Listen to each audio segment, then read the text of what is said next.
Kasama natin ang bagong irang na women's singles titleist ng 42nd PCA Open. Kung dati si Miss Marian Cappadocia ang nag-champion, but Marian has to take a break kasi she's already now a mother. Now a new name emerged dito sa PCA Open, and I'm talking about Tenny Madis, Teniel Madis na from the Philippine Tennis Academy. Lagi nating naiko-cover natin sa mga iba't ibang competitions, including yung last time, yung Billie Jean King Cup kasi I was there nung nag-press con kayo before kayo umalis for the Billie Jean King. So, first of all, bumati ka muna sa ating mga viewers, and congratulations by the way sa inyong pagkapanalo mo. Thank you po. Hello, viewers. Okay, tayo po ngayon sa Sports Corner PH po. Kenny, first of all, you just won earlier yung girls singles tournament in a thrilling straight set finish against Kay Imana. Would you describe to us kung ano nangyari dito sa nasabing competition, at nakuha niyo mo siguro yung composure niyo, at of course in-endure niyo yung top competition against si Imana na isa ring top bet natin sa juniors din? Well, ginawa ko lang po lahat ng makaya ko. And then, yeah, I in-enjoy ko lang po paglalaro ng tennis, and I'm having fun with it. So this is the first time na maglaro sa PCA o matagal ka na naglaro before? Second time. Second time pa lang. So, for the second time pa lang, dito mo lang nakuha ang matagal mong inaasam na title na una nakuha ni Marian Cappadocia, another tennis star na yun, ay nasa paddle na.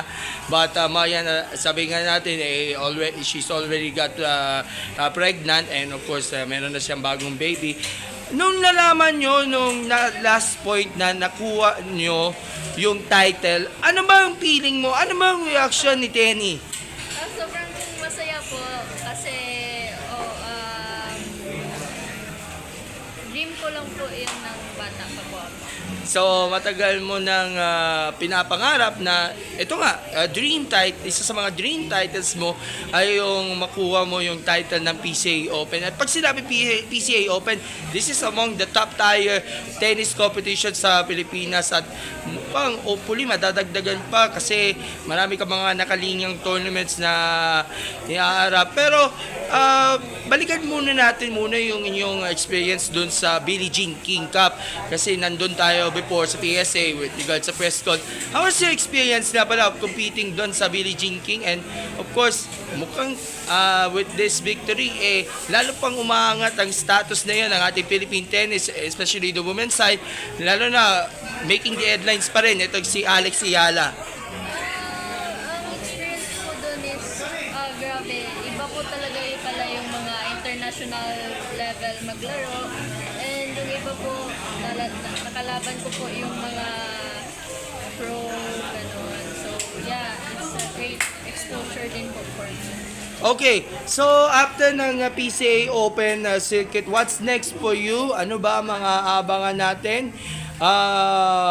Kabilang ka ba sa lineup natin going into the SEA Games, or meron ba kayong mga iba pa mga kung hindi, meron ba kayong iba pa mga naka-lineup na mga competitions along the way? I think Gen 3 yung next kong tournament. Gen 3 sa Bulacan. sa Bulacan. Gen 3 from Palawan Pawn Shop, no, na inorganize. And afterwards, sa international naman.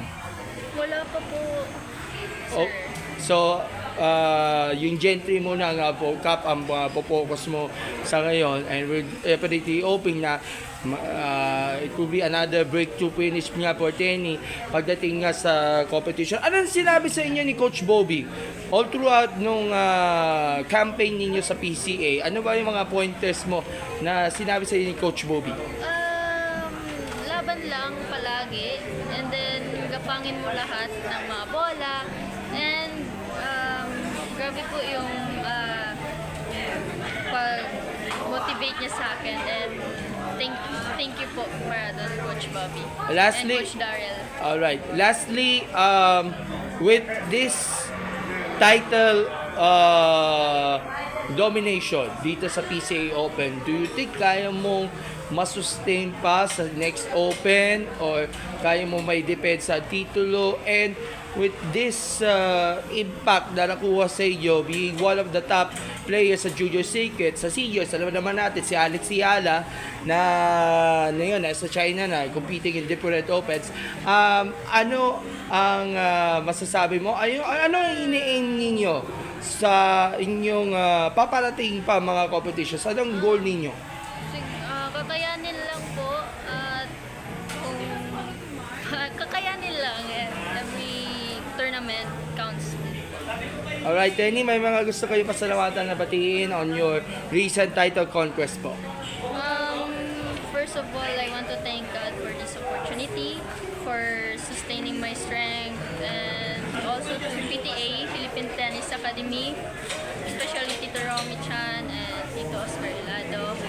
And thank you po sa pagsuporta niyo po sa amin. And for sa PTA board members, thank you din po.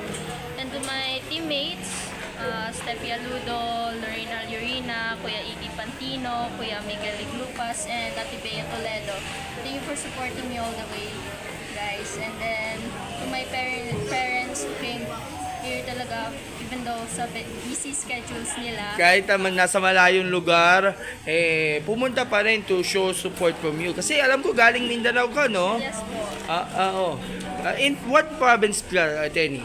Lang North Cotabato. Amin lang, North Cotabato.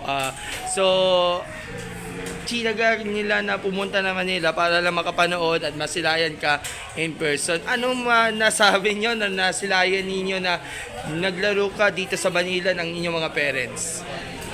Sobrang sarap po sa feeling na makanood ulit sila sa laro ko, and yeah, thank you din po for pagpunta po dito sa akin, Nay and Ate Jam. I love you so much.